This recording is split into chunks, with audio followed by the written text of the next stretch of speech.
Patriot in Bangor, Maine. Volume 1, Part 1, Chapter 22. Of the freedom Don Quixote conferred on several unfortunates who against their will were being carried where they had no wish to go. Cid Hamet Benengeli, the Arab and Manchegan author, relates in this most grave, high-sounding, minute, delightful, and original history that after the discussion between the famous Don Quixote of La Mancha and his squire Sancho Panza, which is set down at the end of chapter 21, Don Quixote raised his eyes and saw coming along the road he was following some dozen men on foot, strung together by the neck like beads on a great iron chain, and all with manacles on their hands. With them there came also 2 men on horseback and 2 on foot, those on horseback with wheel-lock muskets, those on foot with javelins and swords. And as soon as Sancho saw them, he said, "That is a chain of galley slaves, on the way to the galleys by force of the king's orders." "How by force?" asked Don Quixote. "Is it possible that the king uses force against anyone?" "I do not say that," answered Sancho, "but that these are people condemned for their crimes to serve by force in the king's galleys." "In fact," replied Don Quixote, "however it may be, these people are going where they are taking them by force and not of their own will." "Just so," said Sancho. "Then if so," said Don Quixote, "here is a case for the exercise of my office, to put down force and to succour and help the wretched." "Recollect, your worship," said Sancho, "justice, which is the king himself, is not using force or doing wrong to such persons, but punishing them for their crimes." The chain of galley slaves had by this time come up, and Don Quixote in very courteous language asked those who were in custody of it to be good enough to tell him the reason or reasons for which they were conducting these people in this manner. One of the guards on horseback answered that they were galley slaves belonging to his Majesty, that they were going to the galleys, and that was all that was to be said, and all he had any business to know. "Nevertheless," replied Don Quixote, "I should like to know from each of them separately the reason of his misfortune." To this he added more to the same effect to induce them to tell him what he wanted so civilly that the other mounted guard said to him, "Though we have here the register and certificate of the sentence of every one of these wretches, this is no time to take them out or read them. Come and ask themselves. They can tell if they choose, and they will, for these fellows take a pleasure in doing and talking about rascalities." With this permission, which Don Quixote would have taken even had they not granted it, he approached the chain and asked the first for what offences he was now in such a sorry case. He made answer that it was for being a lover. "For that only?" replied Don Quixote. "Why, if for being lovers they send people to the galleys, I might have been rowing in them long ago." "The love is not the sort your worship is thinking of," said the galley slave. "Mine was that I loved a washerwoman's basket of clean linen so well, and held it so close in my embrace, that if the arm of the law had not forced it from me, I should never have let it go of my own will to this moment. I was caught in the act. There was no occasion for torture, the case was settled. They treated me to 100 lashes on the back, and 3 years of gurapas besides, and that was the end of it." "What are gurapas?" asked Don Quixote. "Gurapas are galleys," answered the galley slaves, who was a young man of about 24, and said he was a native of Piedrahita. Don Quixote asked the same question of the second, who made no reply, so downcast and melancholy was he. But the first answered for him and said, "He, sir, goes as a canary, I mean as a musician and a singer." "What!" said Don Quixote, "for being musicians and singers do people go to the galleys too?" "Yes, sir," answered the galley slave, "for there is nothing worse than singing under suffering." "On the contrary, I have heard say," said Don Quixote, "that he who sings scares away his woes." "Here is the reverse," said the galley slave, "for he who sings once weeps all his life." "I do not understand it," said Don Quixote. But one of the guards said to him, "Sir, to sing under suffering means with a non sancta fraternity to confess under torture. They put this sinner to the torture, and he confessed his crime, which was being a cuatrero, that is, a cattle stealer. And on his confession they sentence him to 6 years in the galleys, besides 200 lashes that he has already had on the back. And he is always dejected and downcast, because the other thieves that were left behind and that march here ill-treat and snub and jeer and despise him for confessing, and not having spirit enough to say nay.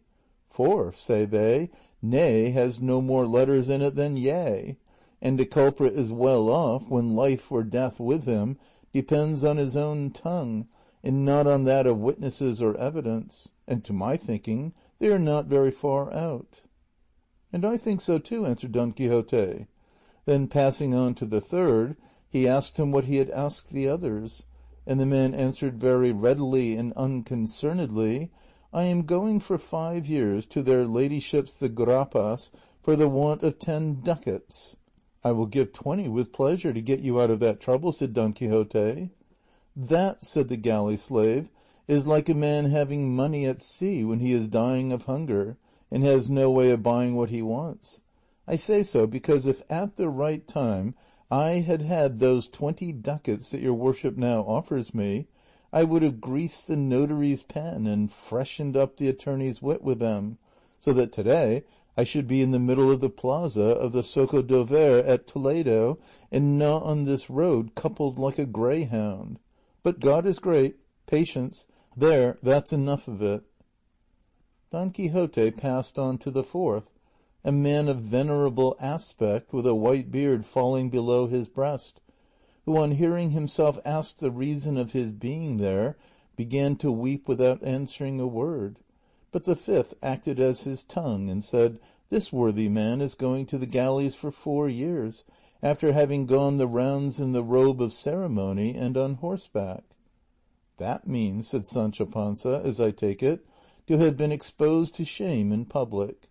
"Just so," replied the galley slave, "and the offence for which they gave him that punishment was having been an ear broker, my body broker, I mean, in short, that this gentleman goes as a pimp, and for having besides a certain touch of the sorcerer about him." "If that touch had not been thrown in," said Don Quixote, "he would not deserve for mere pimping to row in the galleys, but rather to command and be admiral of them. For the office of pimp is no ordinary one, being the office of persons of discretion, one very necessary in a well-ordered state, and only to be exercised by persons of good birth. Nay, there ought to be an inspector and overseer of them, as in other offices, and a fixed and recognized number, as with the brokers on 'Change. In this way many of the evils would be avoided which are caused by this office and calling being in the hands of stupid and ignorant people, such as women more or less silly, and pages and jesters of little standing and experience, who on the most urgent occasions, and when ingenuity of contrivance is needed, let the crumbs freeze on the way to their mouths, and know not which is their right hand. I would go further, and give reasons to show that it is advisable to choose those who are to hold so necessary an office in the state, but this is not the fit place for it. Some day I will expound the matter to some one able to see to and rectify it. All I say now is that the additional fact of his being a sorcerer has removed the sorrow it gave me to see these white hairs and this venerable countenance in so painful a position on account of his being a pimp, though I know well there are no sorceries in the world that can move or compel the will as some simple folk fancy, for our will is free, nor is there herb or charm that can force it. All that certain silly women and quacks do is to turn men mad with potions and poisons, pretending that they have power to cause love, for, as I say, it is an impossibility to compel the will." "It is true," said the good old man, "and indeed, sir, as far as the charge of sorcery goes, I was not guilty. As to that of being a pimp, I cannot deny it. but I never thought I was doing any harm by it, for my only object was that all the world should enjoy itself and live in peace and quiet, without quarrels or troubles. But my good intentions were unavailing to save me from going where I never expect to come back from, with this weight of years upon me, and a urinary ailment that never gives me a moment's ease. And again he fell to weeping as before, and such compassion did Sancho feel for him that he took out a real of 4 from his bosom and gave it to him in alms. Don Quixote went on and asked another what his crime was, and the man answered with no less but rather much more sprightliness than the last one, "I am here because I carried the joke too far with a couple of cousins of mine, and with a couple of other cousins who were none of mine. In short, I carried the joke so far with them all that it ended in such a complicated increase of kindred that no accountant could make it clear. It was all proved against me. I got no favour. I had no money. I was near having my neck stretched. They sentenced me to the galleys for 6 years. I accepted my fate. It is the punishment of my fault. I am a young man. Let life only last, and with that all will come right. If you, sir, have anything wherewith to help the poor, God will repay it to you in heaven, and we on earth will take care in our petitions to him to pray for the life and health of your worship, that they may be as long and as good as your amiable appearance deserves." This one was in the dress of a student, and one of the guards said he was a great talker and a very elegant Latin scholar. Behind all these there came a man of 30, a very personable fellow, except that when he looked, his eyes turned in a little one towards the other. He was bound differently from the rest, for he had to his leg a chain so long that it was wound all round his body, and 2 rings on his neck, one attached to the chain, the other to what they call a keep friend or friend's foot, from which hung 2 irons reaching to his waist, with 2 manacles fixed to them, in which his hands were secured by a big padlock, so that he could neither raise his hand to his mouth nor lower his head to his hands. Don Quixote asked why this man carried so many more chains than the others. The guard replied that it was because he alone had committed more crimes than all the rest put together, and was so daring and such a villain that though they marched him in that fashion they did not feel sure of him, but were in dread of his making his escape. "What crimes can he have committed," said Don Quixote, "if they have not deserved a heavier punishment than being sent to the galleys?" "He goes for 10 years," replied the guard, "which is the same thing as civil death, and all that need be said is that this good fellow is the famous Gines de Pasamonte, otherwise called Ginesillo de Parapilla." "Gently, señor commissary," said the galley slave at this. "Let us have no fixing of names or surnames. My name is Gines, not Ginesillo, and my family name is Pasamonte, not Parapilla, as you say. Let each one mind his own business, and he will be doing enough." "Speak with less impertinence, master thief of extra measure," replied the commissary, "if you don't want me to make you hold your tongue in spite of your teeth." "It is easy to see," returned the galley slave, "that man goes as God pleases, but some one shall know some day whether I am called Ginesillo de Parapilla or not." "Don't they call you so, you liar?" said the guard. "They do," returned Gines, "but I will make them give over calling me so with a vengeance. Where? I won't say. If you, sir, have anything to give us, give it to us at once, and God speed you, for you are becoming tiresome with all this inquisitiveness about the lives of others. If you want to know about mine, let me tell you, I am Gines de Pasamonte, whose life is written by these fingers." "He says true," says the commentary, "for he has himself written his story as grand as you please, and has left the book in the prison in pawn for 200 reals. "And I mean to take it out of pawn," said Gines, "though it were in for 200 ducats." "Is it so good?" said Don Quixote. "So good it is," replied Gines, "that a fig for Lazarillo de Tormes and all of that kind that have been written, or shall be written, compared with it, All I will say about it is that it deals with facts, and facts so neat and diverting that no lies could match them. "And how is the book entitled?" asked Don Quixote. "The Life of Gines de Pasamonte," replied the subject of it. "And is it finished?" asked Don Quixote. "How can it be finished," said the other, "when my life is not yet finished? All that is written is from my birth down to the point when they sent me to the galleys this last time." "Then you have been there before," said Don Quixote. "In the service of God and the king I have been there for 4 years before now, and I know by this time what the biscuit and courbash are like," replied Gines, "and it is no great grievance to me to go back to them, for there I shall have time to finish my book.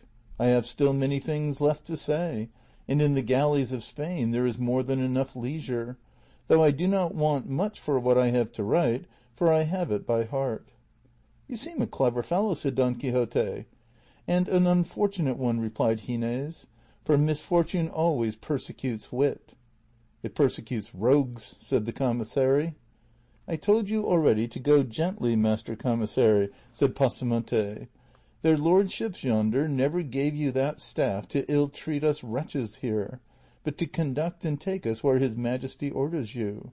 If not, by the life of... never mind. It may be that some day the stains made in the inn will come out in the scouring. Let every one hold his tongue and behave well and speak better. And now let us march on, for we have had quite enough of this entertainment." The commissary lifted his staff to strike Pasamonte in return for his threats, but Don Quixote came between them and begged him not to ill-use him, as it was not too much to allow one who had his hands tied to have his tongue a trifle free.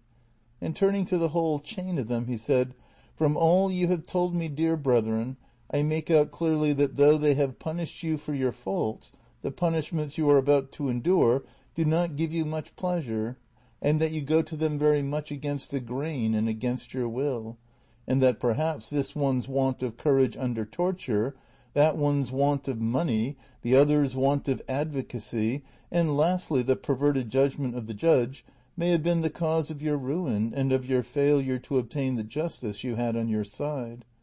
All which presents itself now to my mind, urging, persuading, and even compelling me to demonstrate in your case the purpose for which heaven sent me into the world and caused me to make profession of the order of chivalry to which I belong, and the vow I took therein to give aid to those in need and under the oppression of the strong.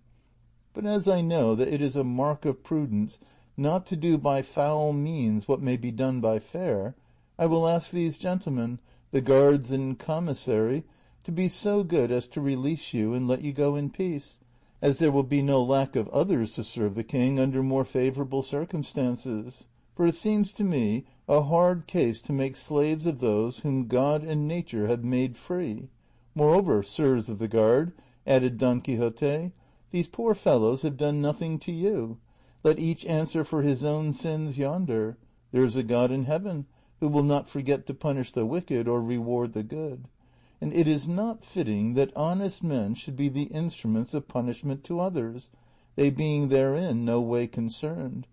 This request I make thus gently and quietly, that if you comply with it, I may have reason for thanking you, and if you will not voluntarily, this lance and sword together with the might of my arm shall compel you to comply with it by force."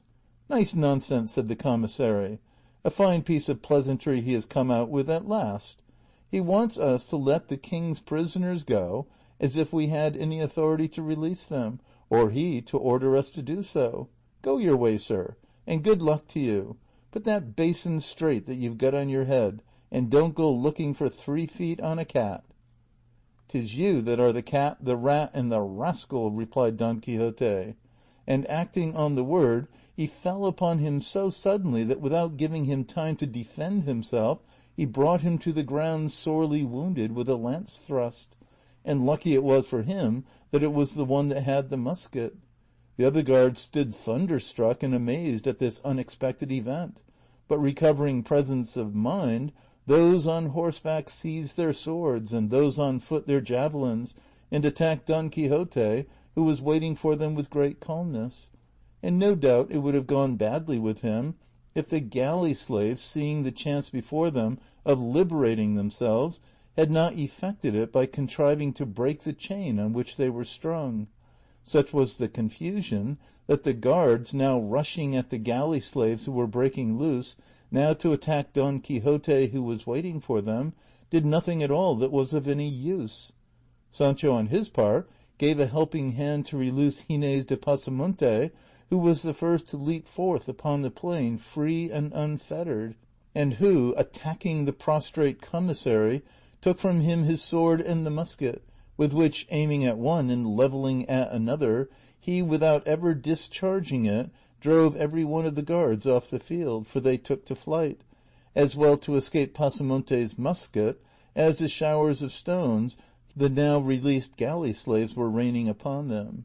Sancho was greatly grieved at the affair, because he anticipated that those who had fled would report the matter to the Holy Brotherhood, who at the summons of the alarm bell would at once sally forth in quest of the offenders. And he said so to his master, and entreated him to leave the place at once and go into hiding in the sierra that was close by. "That is all very well," said Don Quixote, "but I know what must be done now." And calling together all the galley slaves who were now running riot and had stripped the commissary to the skin, he collected them round him to hear what he had to say, and addressed them as follows. To be grateful for benefits received is the part of persons of good birth, and one of the sins most offensive to God is ingratitude. I say so because, sirs, you have already seen by manifest proof the benefit ye have received from me, in return for which I desire, and it is my good pleasure that, laden with that chain which I have taken off your necks, ye at once set out and proceed to the city of El Toboso, and there present yourselves before the lady Dulcinea del Toboso, and say to her that her knight, he of the rueful countenance, sends to commend himself to her, and that ye recount to her in full detail all the particulars of this notable adventure, up to the recovery of your longed-for liberty, and this done ye may go where ye will, and good fortune attend you. Gines de Pasamonte made answer for all, saying, That which you, sir, our deliverer, demand of us is of all impossibilities the most impossible to comply with, because we cannot go together along the roads, but only singly and separate, and each one his own way, endeavouring to hide ourselves in the bowels of the earth to escape the Holy Brotherhood, which no doubt will come out in search of us.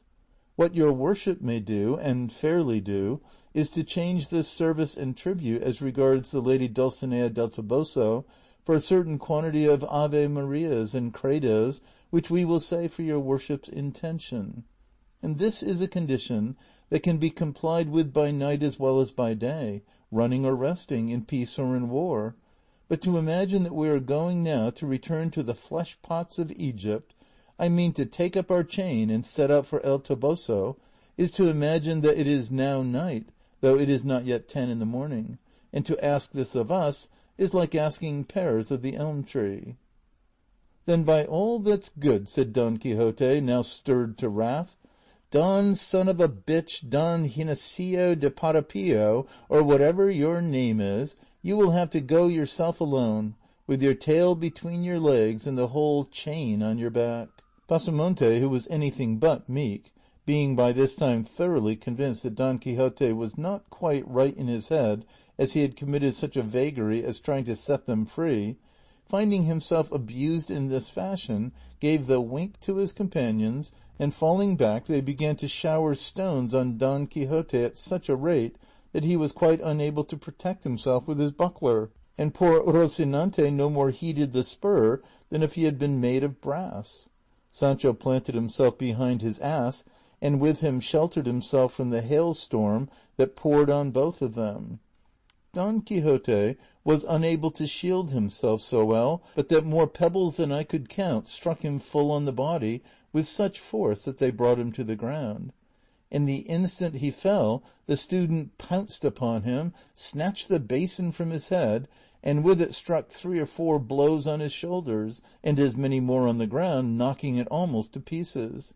They then stripped him of a jacket that he wore over his armor, and they would have stripped off his stockings if his greaves had not prevented them. From Sancho they took his coat, leaving him in his shirt-sleeves, and dividing among themselves the remaining spoils of the battle, they went each one his own way, more solicitous about keeping clear of the holy brotherhood they dreaded than about burdening themselves with the chain, or going to present themselves before the lady Dulcinea del Toboso.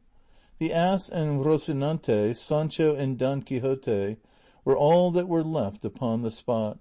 The ass with drooping head, serious, shaking his ears from time to time, as if he thought the storm of stones that assailed them was not yet over. Rocinante stretched beside his master, for he too had been brought to the ground by a stone. Sancho stripped and trembling with fear of the holy brotherhood, and Don Quixote fuming to find himself so served by the very persons for whom he had done so much. End of Volume 1, Part 1, Chapter 22. Recording by Expatriate in Bangor, Maine.